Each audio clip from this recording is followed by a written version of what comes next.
Hi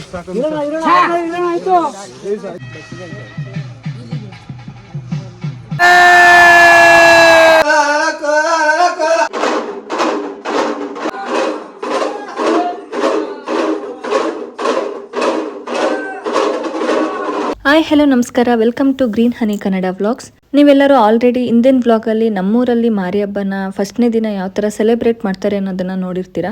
ಅಂದರೆ ಗಂಗೆ ಪೂಜೆ ಮಾಡಿದ್ದಿರ್ಬೋದು, ಜೊತೆಗೆ ದೇವ್ರಿಗೆ ಮರಿ ಒಪ್ಸಿದ್ದು, ಮಧ್ಯರಾತ್ರಿ ತನಕ ನಾವು ಎಡೆಗೆ ಪ್ರಸಾದಗಳನ್ನೆಲ್ಲ ರೆಡಿ ಮಾಡಿದ್ದಿರ್ಬೋದು, ಅದಷ್ಟು ನೋಡಿದ್ರಿ. ಆ ಎಡೆ ಪ್ರಸಾದ ರೆಡಿ ಮಾಡಿದ್ವಲ್ಲ, ಅದನ್ನು ಇವಾಗ ಎರಡನೇ ದಿನ ಬೆಳಗಿನ ಜಾವನೇ ನಾವು ಎಡೆ ಇಟ್ಟು ಪೂಜೆ ಮಾಡಬೇಕು ಲಕ್ಷ್ಮೀ ದೇವಿಗೆ. ಅದಕ್ಕಿಂತ ಮೊದಲು ಕೊಂಡ ಆಯ್ಬೇಕು ದೇವಸ್ಥಾನದಲ್ಲಿ. ಅದು ಯಾವ ರೀತಿ ಇರುತ್ತೆ ಅಂತ ನೋಡ್ಕೊಂಡು ಬರೋಣ ಬನ್ನಿ.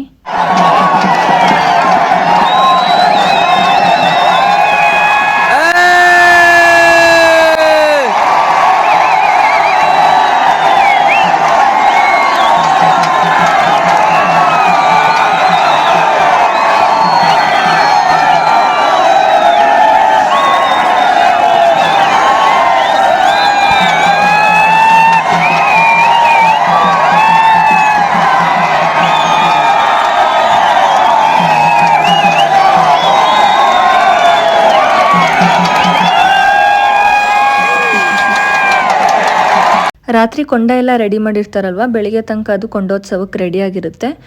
ಅಲ್ಲಿ ದೇವ್ರನ್ನ ಎತ್ಕೊಂಡು ಸತ್ಕೆ ಮತ್ತು ದೇವ್ರು ಎತ್ಕೊಂಡಿರ್ತಾರಲ್ಲ ಅವರು ಎಲ್ಲರೂ ಕೆಂಡದ ಮೇಲೆ ನಡ್ಕೊಂಡು ಹೋಗ್ತಾರೆ.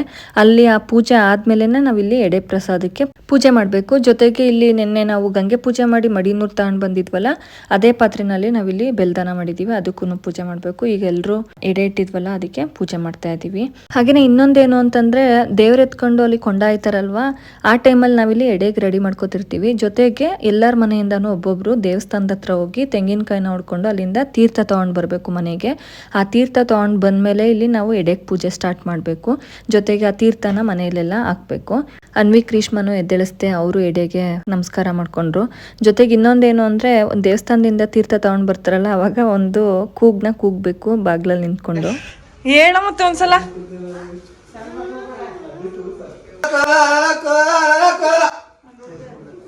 ನೀ ಕೂಗ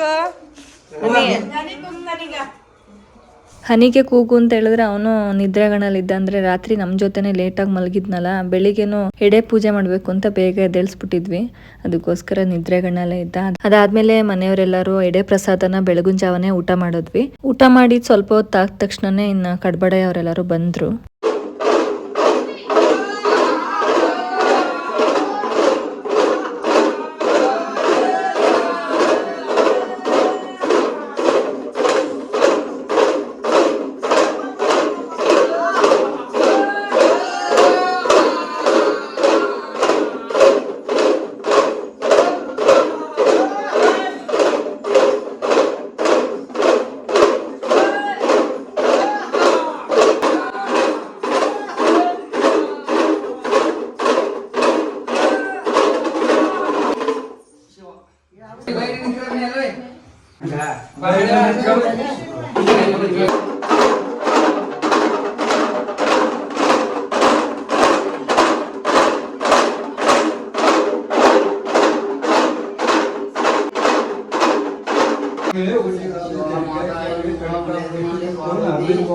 ಪಾರ್ವತಿ ಪರಮೇಶ್ವರ ಜಗದೊಡೆಯ ಮೈಕಾರ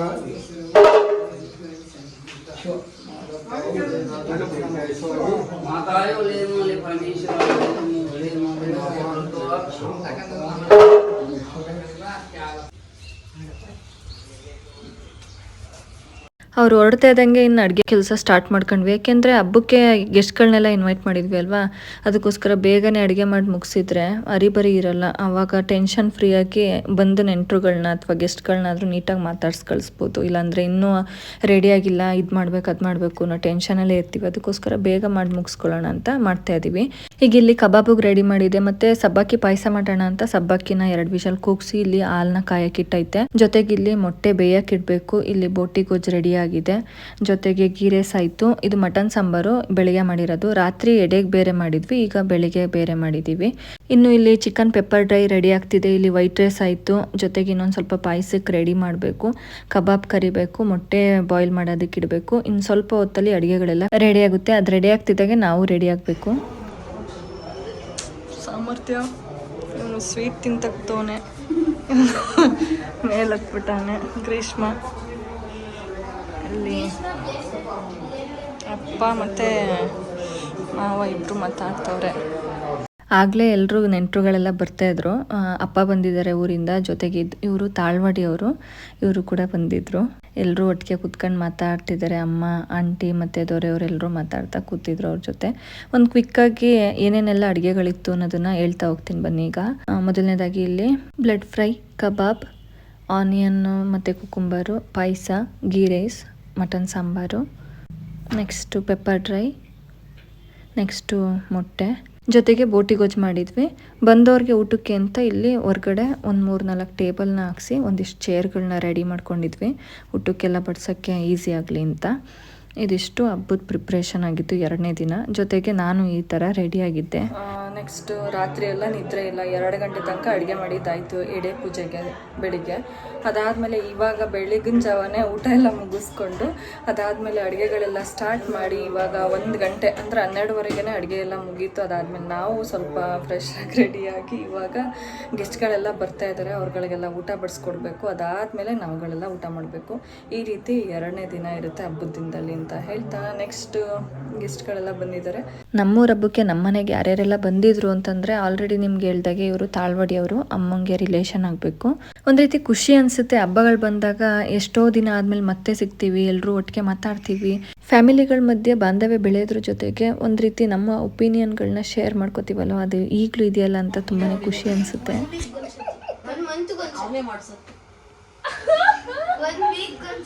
ದೀಪ ಇವ್ರುಗಳೆಲ್ಲ ಇಲ್ಲಿ ಟೈಮ್ ಪಾಸ್ ಮಾಡ್ತವ್ರೆ, ಅಲ್ಲೆಲ್ಲ ಊಟ ಮಾಡ್ತಿದ್ರೆ ಹೊರಗಡೆ.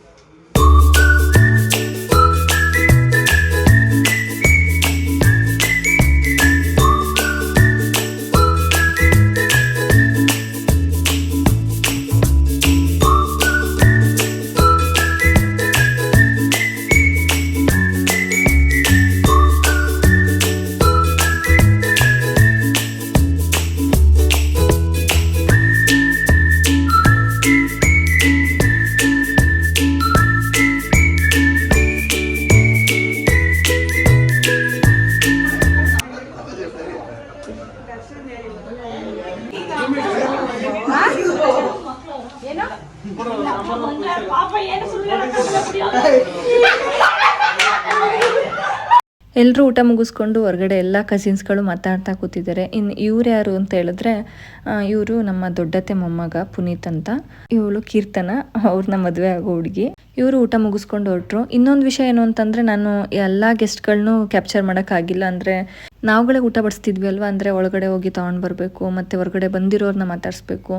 ಆ ಬ್ಯುಸಿನಲ್ಲಿ ನನಗೆ ಎಷ್ಟಾಗುತ್ತೋ ಅಷ್ಟನ್ನು ಮಾತ್ರ ನಾನಿಲ್ಲಿ ವಿಡಿಯೋ ಮಾಡ್ಕೊಂಡಿದ್ದೀನಿ.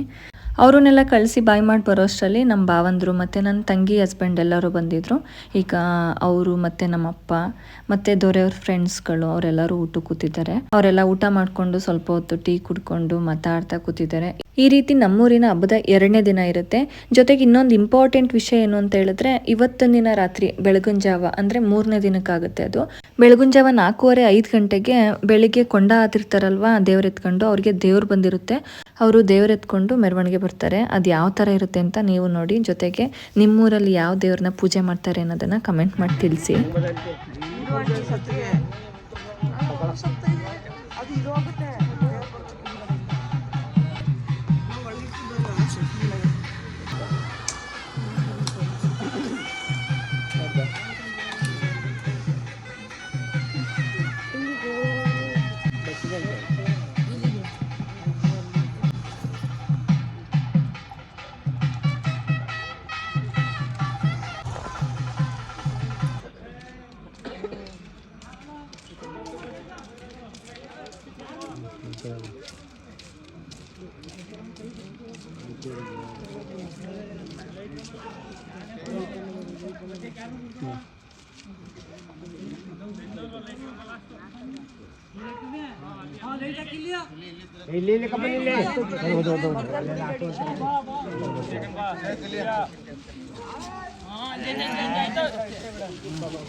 ಇವರು ಲಕ್ಷ್ಮೀದೇವಿ ದೇವಸ್ಥಾನದ ಅರ್ಚಕರು. ಇವ್ರಿಗೇನೆ ದೇವ್ರು ಬಂದಿರೋದು. ದೇವ್ರು ಬಂದಾಗ ಅವ್ರ ಕೊರಳಲ್ಲಿರೋ ಹಾರಗಳನ್ನ ಭಕ್ತರುಗಳಿಗೆ ಅಂದರೆ ಅಲ್ಲೋಗಿ ದೇವ್ರ ಪ್ರಸಾದ ಕೊಡಿ ಅಂತ ಕೇಳಿದ್ರೆ ಕೈಗೆ ಕೊಡ್ತಾ ಹೋಗ್ತಾರೆ. ಜಾಸ್ತಿ ಹೊತ್ತಿರಲ್ಲ, ಬೇಗ ಬೇಗ ಮೂವ್ ಮಾಡ್ಕೊಂಡು ಹೋಗ್ತಾರೆ. ಯಾಕೆಂದರೆ ದೇವಸ್ಥಾನದಲ್ಲಿ ಇನ್ನೂ ಬೇರೆ ಬೇರೆ ಪೂಜೆಗಳೆಲ್ಲ ಇರುತ್ತೆ ಅಲ್ವಾ, ಅದಕ್ಕೋಸ್ಕರ ನಮಗೂ ಪ್ರಸಾದ ಸಿಕ್ತು. ಜೊತೆಗೆ ಅನ್ವಿಕ್ 2 ವರ್ಷದ ಪಾಪು ಇದ್ದಾಗಿದ್ದನು ಈ ದೇವ್ರು ಬಂದಾಗ ನಾನು ಎದ್ದೇಳಿಸಿ ಅಂತಿದ್ದ. ಅದಕ್ಕೆ ಈ ವರ್ಷ ಅವನು ಕೂಡ ಎದ್ದೇಳಿಸಿದೆ ದೇವ್ರು ಬಂದಾಗ. ಅದನ್ನೇ ನೋಡ್ತಾ ನಿಂತವನವನು.